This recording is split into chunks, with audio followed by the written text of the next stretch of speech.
இந்த வீடியோவில் பொது தமிழில் பயிற்சி வினாக்கள் நம்ம பார்க்கலாம். டேஸ் எனும் தமிழ் சொல் உலகின் பல நாடுகளில் வழங்கி வருகிறது அப்படின்னா ஊர். ஆன்சர் என்னது? ஊர்.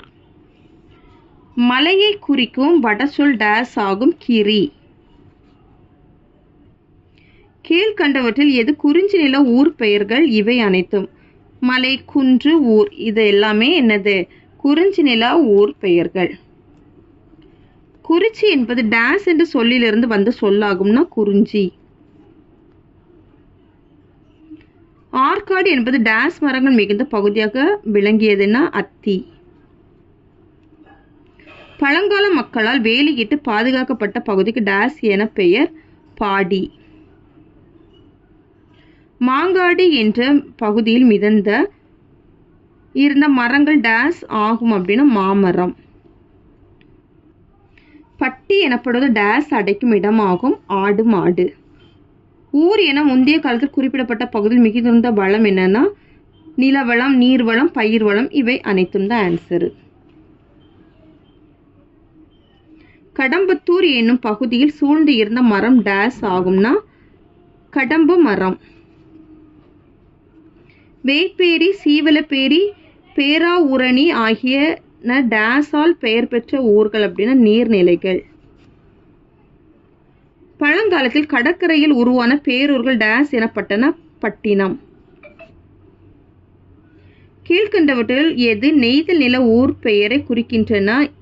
கரை, குப்பம், பாக்கம் இவை அனைத்தும். மீனவர்கள் வாழும் பகுதி தற்போது டேஸ் எனும் பெயர் சேர்ந்து வழங்கப்படுகிறதுனா குப்பம். கோடியக்கரை, நீலாங்கரை எனும் பகுதி குறிக்கும் நிலப்பகுதி நெய்தல். ஊருக்கு கிழக்கே எழுந்த பகுதியை பழந்தமிழர் டேஸ் என்றனர்னா கீழூர்.